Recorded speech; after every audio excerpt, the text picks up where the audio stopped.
He stood against war, that he stood against these very progressive civil rights issues. That doesn't seem to be the part of it. And what I noticed there from that clip is that he had to read letter by letter about what these people, what these great Americans have done in terms of progress for our country, because it's not something he's familiar with and not something that is natural for him. So What is she talking about? What are you talking about? Yes, he's giving a speech. He's the president. Of course he has to read it.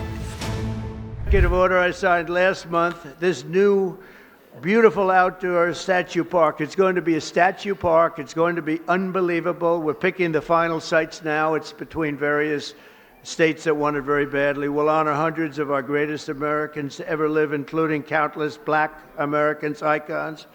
The garden will predominantly feature incredible women like Harriet Tubman, Rosa Parks, Billie Holiday, Aretha Franklin, and Coretta Scott King. And I will showcase extraordinary.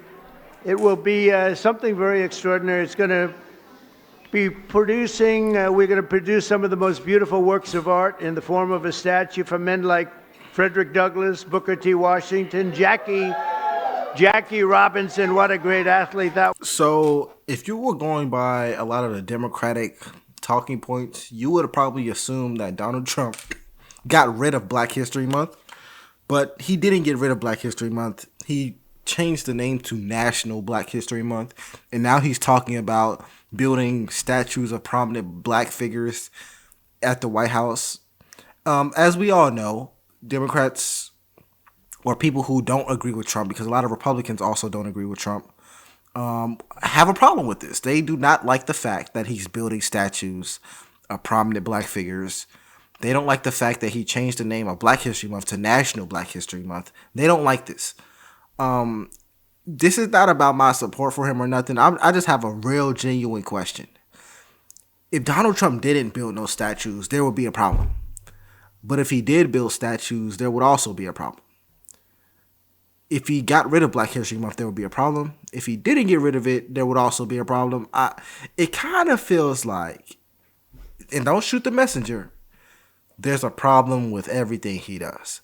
But I'm not here to, speak too soon.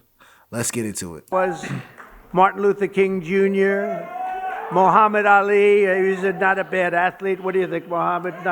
Not too bad. And the late Kobe Bryant. People love Kobe Bryant. And we're going to save Tiger Woods for another time. That's all that I can. I'm sorry.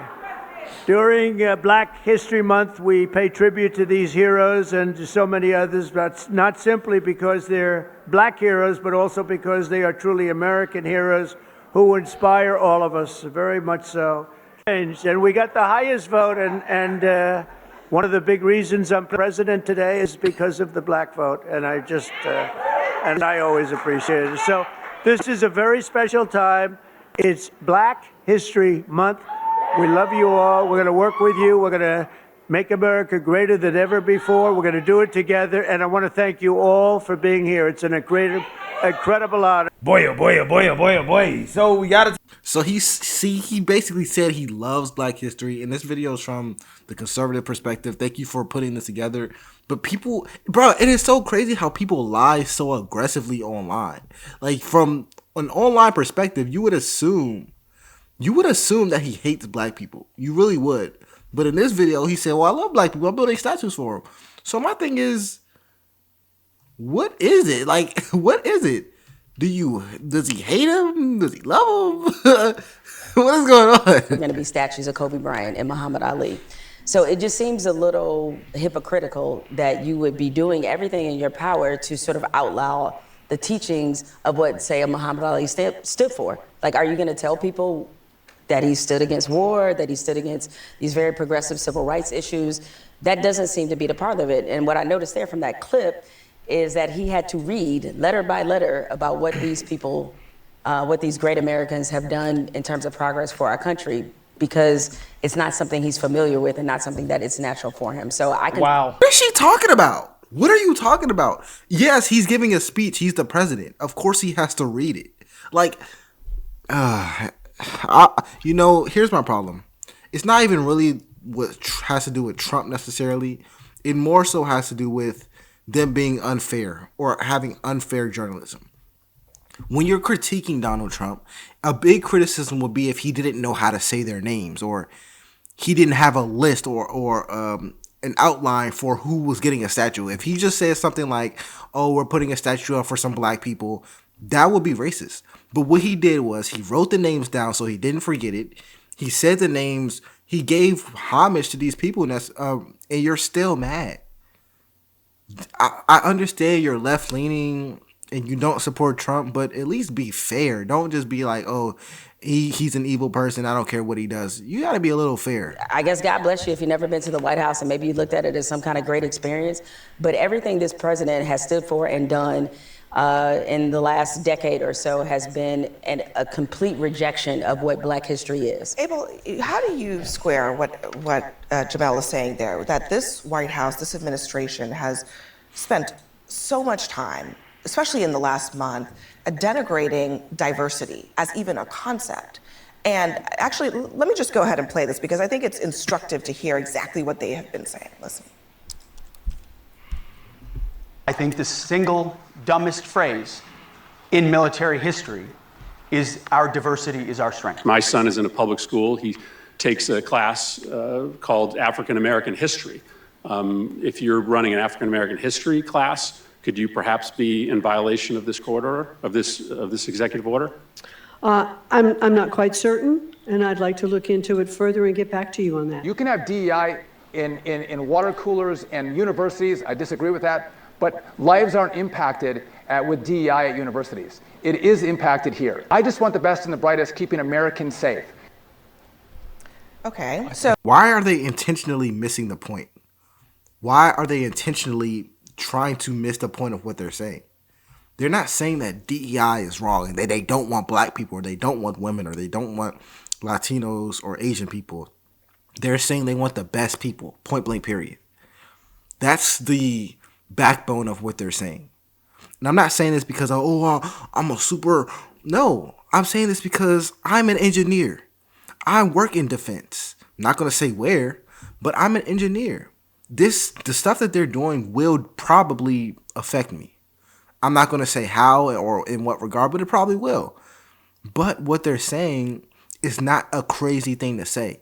When it comes to DEI, or it comes to DEI initiatives, there are questionable things on what they're enacting. It's obviously controversial. Some people support it, some people don't support it. But one thing we should all be able to support is that there are things that are extremely important, such as the safety of our nation, such as fairness and merit. And there are things that, yes, could be seen as important, but just don't matter that much. You want the best people, point blank, period. When you try to put quotas into place and all those things, that's when things just don't work out. So you say that, and then you throw a Black History Month event, and people are supposed to then say, well, it all doesn't matter. He really does care about the history of this country, which includes people. It's Black History Month today and this month, but it could be Hispanic History Month, Women's History Month, all these diverse people. Absolutely. So here's the thing. Again, the logical fallacy here is this idea that getting rid of DEI was also about getting rid of Black History Month, right? Like, that's not what DEI is about. Yeah, I said that. There's like a fundamental difference in thought. And I've talked to my people about this. There's a fundamental difference in how conservatives look at DEI and how, I guess I would want to call you a liberal or a Democrat look at DEI. The difference is that you look at it from the perspective of getting rid of DEI is getting rid of black people. Conservatives, at least from my perspective, look at it from the point of getting rid of DEI is pushing toward a merit-based society. If you get rid of DEI and black people are good enough to do the job, they will get chosen. That's what I think. That's how I live my life. I've never thought about it from the point of I'm never going to get a position because I'm black. I've never thought that. Maybe it's because of how my parents raised me. That thought has never crossed my mind. It only started to even creep in my mind when I heard them speak about it. But before, when I was in school, I never thought about that. Traditional politician. I mean, he never has been, he never will be. So today when we saw the celebration in the White House, I thought that was a beautiful ceremony. I thought it was a packed house there. I mean, Tiger Woods. I can go on and on of all the people that were there. He made it very clear today, Abby. He said, Black Americans are legends. I'm going to put some statues up. Kobe Bryant. But he's governing in exactly the opposite way. I think what he's No, he's not. No, he's not. No, he's not. That's what you don't understand. No, he's not. Ending DEI, ending racial discrimination against whites is not an attack on black people. Like, I don't understand, why is this concept so hard to understand? Yeah, and also he said ending racial discrimination against whites. This also doesn't just affect white people; it can affect black people as well. What getting rid of DEI, and here's what you got to understand: DEI is an umbrella term. It's an umbrella term, and what's really happening is that he's getting rid of quotas in hiring, specifically in this case for the executive branch. The executive order that he signed basically said that there will not be any DEI initiatives or any diversity equity initiatives which focus on having specific quotas and checks for certain racial demographics or for racial demographics. So what he's doing is saying we're not doing that anymore. He's not necessarily saying, or he's not saying that black people cannot get hired. I don't get where people are coming from with that. He literally did not say that. And I know because I read the order. I'm not saying this because I'm a Trump supporter. I read the order. But we'll see how things work out. But that's not what he said. They tried to blame a plane crash on diversity. Yeah, I don't actually agree with that, to be very sincere with you. I think he looks at DEI more of a, let's put that aside and let's do everything on merit. He's made it very clear. He's talked about merit all along. So I really think, Abby, that what happened today was a beautiful thing. So I don't. I think he's trying to gaslight us. I mean, come on, man. You have got to be kidding. So if he didn't have it today, you would be back. He's trying to gaslight us. First, he said he doesn't want anybody in government to celebrate Black History Month, and then he says, "Okay, I'm going to put on an event about Black History Month, and I'm going to be the speaker." There aren't any black people, really saying anything about what's happening with him. He tried to use DEI as literally a racial slur against us, as if black people are benefiting from anything in this country and getting anything we're not qualified for and don't have to work twice as hard for. Black people have to live in the real world. When the cops come, we're scared because we might not come out of it alive. We walk into a store, if they let us in, we're followed around. We don't get loans when we have the same credit score as everybody else because we're black. We have to live in the real world. You can't gaslight us. We know reality when we see it. This is not real. This is a joke. So here's what I'll say about that. And I don't mean to use anecdotal. Well, I'm not going to use anecdotal evidence. You talk about police. Black people are afraid of police. That whole thing you just said is not. It's a fallacy. The majority of black homicides are not even close compared to police homicides on black individuals. There's a complete disparity. The majority of our murders come from other black people. Police in general don't commit that many murders a year, if I'm being honest. I think it's less than a few thousand. They don't commit that many murders. And I'm not promoting murder at all. But this whole police thing, that's a complete fallacy. Police officers are not known for committing homicides or murders. And the ones they do commit are on individuals who are already armed. Another thing is, if we do have to work twice as hard, I'm going off of what you're saying, we have to work twice as hard to get the same opportunities. How is getting rid of racial quotas going to affect that? If we're working twice as hard, there's also an implication that we're twice as better, going off of your logic. So let's say he gets rid of all racial quotas. He gets rid of, let's say he does the whole nine, removing names from applications, no names, no race, none of it. And they look at our stats. They're like, wow, your stats are way better. I can tell this person worked twice as hard. I'm going to hire them. If anything, our employment rate should go up, right? But what's happened? Under DEI, our employment rates are double that of any other race.